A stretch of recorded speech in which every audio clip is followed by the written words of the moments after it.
Hello friends, this is SP Singh and welcome to smarter everyday.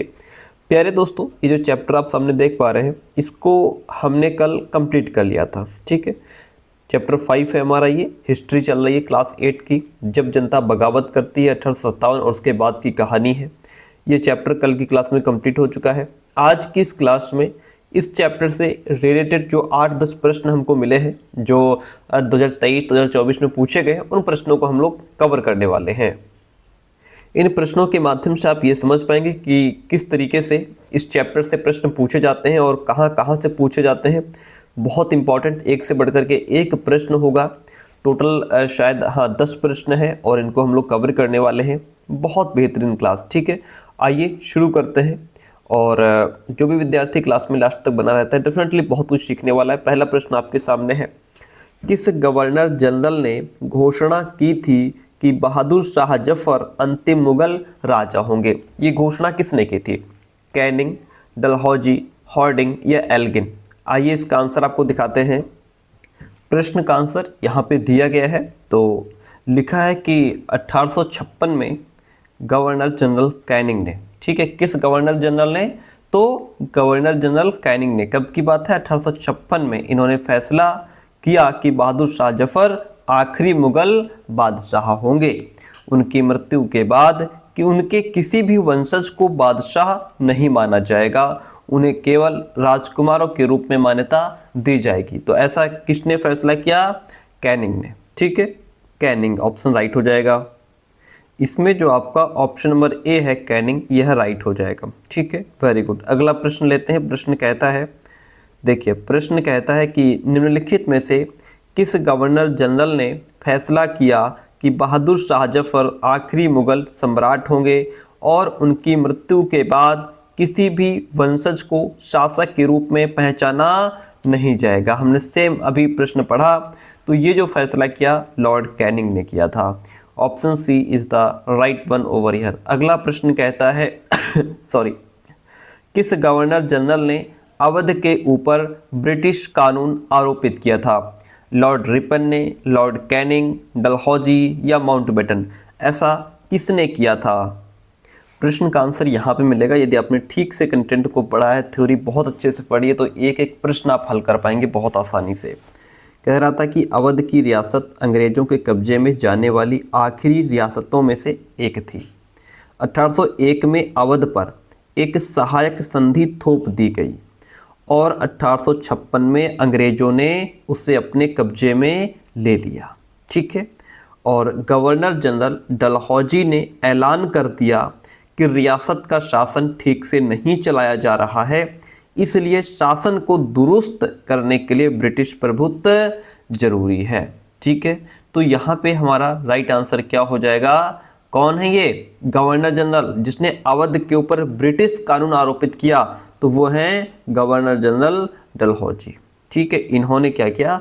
Awadh पर एक सहायक संधि थोप दी, उसको अपने कब्जे में ले लिया और ये ऐलान किया कि रियासत का शासन ठीक से नहीं चल रहा है, उस पर ब्रिटिश का प्रभुत्व होना जरूरी है, ब्रिटिश कानून आरोपित करना जरूरी है।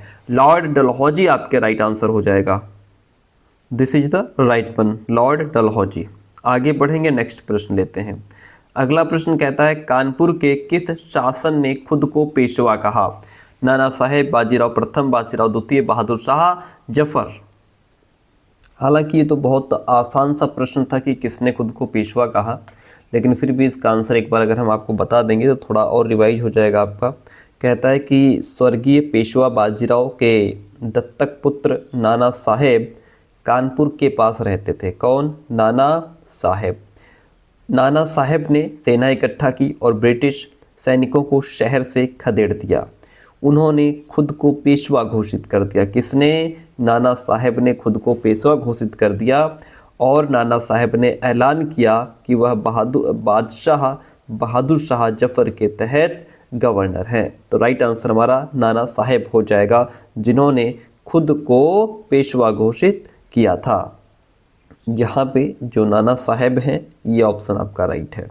आगे बढ़ेंगे तो अगला प्रश्न हमको मिलता है। कहता है कि 1857 के विद्रोह के बाद अंग्रेजों ने भारत पर पुनः नियंत्रण पाने के लिए निम्नलिखित बदलाव किए।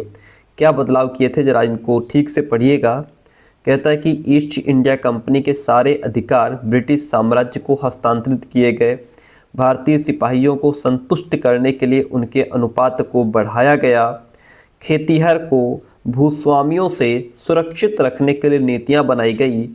अंग्रेजों ने भारत के लोगों के धार्मिक और सामाजिक रीति रिवाजों का सम्मान करने का निर्णय लिया। इसमें से कौन ऑप्शन सही है, कौन गलत है, आइए इसका आंसर हम चेक करते हैं। एक एक पॉइंट को समझते हैं। पहला पॉइंट कह रहा था, जैसा कि प्रश्न था हमारा, कि 1857 के विद्रोह के बाद अंग्रेजों ने भारत पर पुनः नियंत्रण पाने के लिए क्या बदलाव किए। तो एक बदलाव, जो पहला बदलाव था वो ये था कि ईस्ट इंडिया कंपनी के सारे जो अधिकार थे वो ब्रिटिश साम्राज्य के हाथ में सौंप दिए गए या हस्तांतरित किए गए, ठीक है, ताकि भारतीय मामलों को ज़्यादा बेहतर ढंग से संभाला जा सके। ये तो हमारा पॉइंट नंबर जो ए था वह राइट हो जाता है, क्योंकि यहाँ से लेकर के यहाँ तक सेम टू सेम पॉइंट लिखा है, बात सही है, ए ऑप्शन राइट हो गया। ठीक है, वेरी गुड। चलिए चलते हैं सेकंड ऑप्शन की तरफ। और फिर आगे जो सेकंड बात कह रहा था, सेकंड पॉइंट ये कह रहा था कि भारतीय सिपाहियों को संतुष्ट करने के लिए उनके अनुपात को बढ़ाया गया।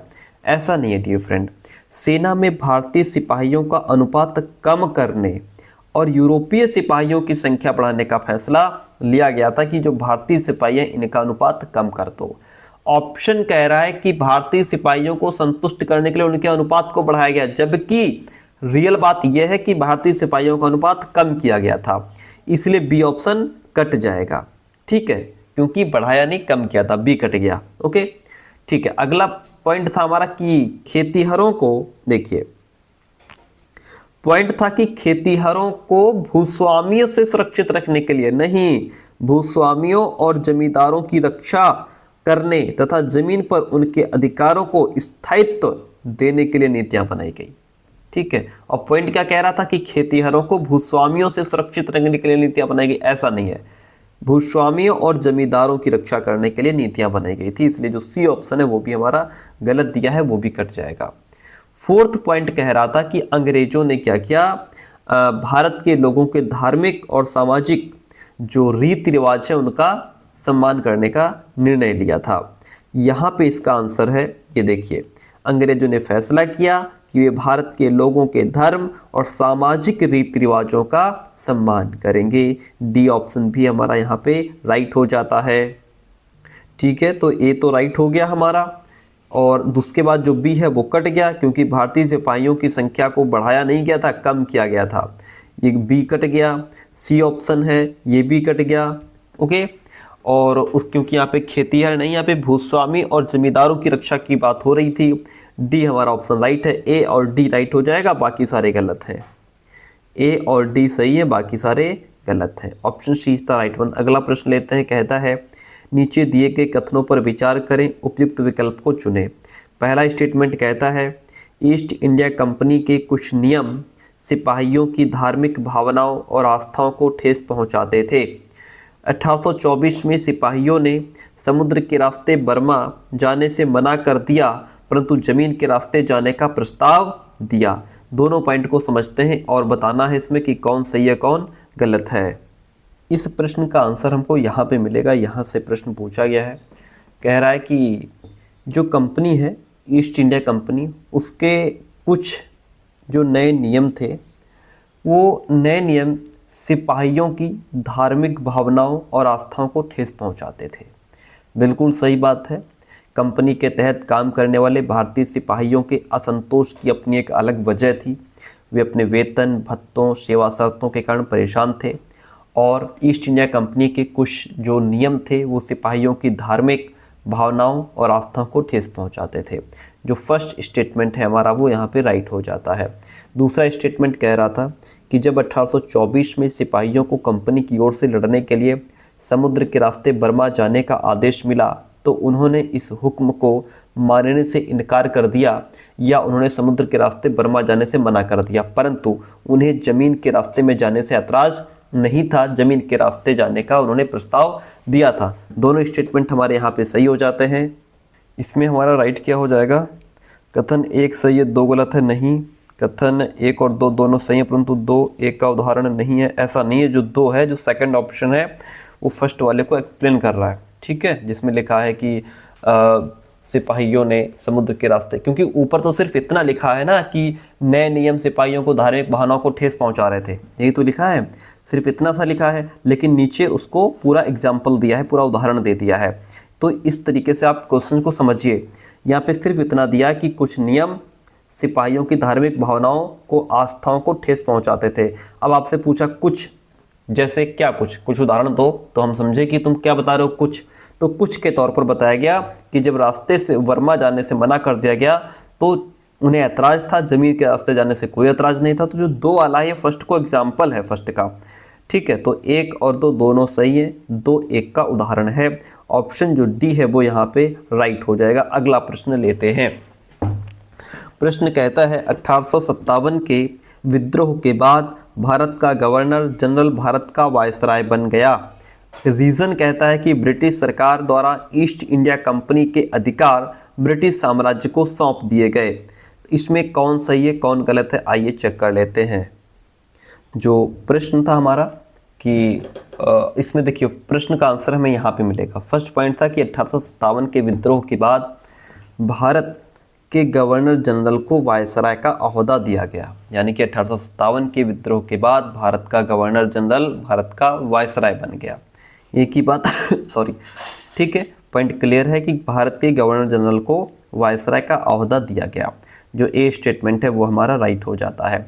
बी कह रहा था कि ब्रिटिश सरकार द्वारा क्या हुआ कि ब्रिटिश सरकार द्वारा या ब्रिटिश संसद ने 1857 में एक नया कानून पारित किया और ईस्ट इंडिया कंपनी के सारे अधिकार ब्रिटिश साम्राज्य के हाथ में सौंप दिए। ब्रिटिश सरकार द्वारा ईस्ट इंडिया कंपनी के अधिकार ब्रिटिश साम्राज्य को सौंप दिए गए। जो रीजन है इसका वो भी ठीक है। आते हैं प्रश्न पे। तो यहाँ पे ए और आर दोनों सही हैं, आर ए की सही व्याख्या कर रहा है, ठीक है, ऑप्शन ए राइट हो जाता है। जो यहाँ पे रीजन है इसका कि गवर्नर जनरल भारत का वायसराय कैसे बना, तो रीजन ये है कि ब्रिटिश सरकार के द्वारा ईस्ट इंडिया कंपनी के अधिकार ब्रिटिश साम्राज्य को सौंप दिए गए थे। ए और आर दोनों सही हैं तथा आर ए की सही व्याख्या करता है। ऑप्शन ए राइट हो जाता है। हम आगे बढ़ेंगे। अगला प्रश्न कहता है, देखिएगा, बहादुर शाह जफर ने मुखियाओं और शासकों को चिट्ठी लिखकर अंग्रेजों से लड़ने के लिए भारतीय राज्यों का एक संघ बनाने का आह्वान किया, ठीक है। कथन बी कहता है कि बहादुर शाह जफर के 1857 के बगावत को अपना समर्थन देने के फैसले ने स्थिति रातों रात पीड़ित बगावतियों के पक्ष में बदल दी, ठीक है। पॉइंट कहता है आगे कि इसमें से कौन सा पॉइंट सही है। आइए इसको एक बार देख लेते हैं। प्रश्न का आंसर यहाँ पे मिलेगा। लिखा है कि बहादुर शाह जफर ने देश भर के मुखियाओं और शासकों को चिट्ठी लिखकर अंग्रेजों से लड़ने के लिए भारतीय राज्यों का एक संघ बनाने का आह्वान किया। Very good. जो स्टेटमेंट ए है वह राइट हो जाता है। जो सेकंड स्टेटमेंट है वो ये कहता है कि बहादुर शाह जफर के 1857 के बगावत को अपना समर्थन, ठीक है, जब बहादुर शाह जफर ने बगावत को अपना समर्थन दे दिया तो स्थिति क्या हुई, रातों रात बदल गई। यानी कि स्थिति रातों रात पीड़ित जो बगावत करने वाले लोग थे उनके पक्ष में बदल दी, ठीक है, पक्ष में। थोड़ा सा इन्होंने यहाँ पे स्टेटमेंट को घुमाया है तो आप इससे घबराएंगे नहीं। बगावत को अपना समर्थन दे दिया या बगावतियों के पक्ष में इन्होंने स्थिति को बदल दिया, एक ही बात है। सेकंड ऑप्शन भी हमारा राइट है।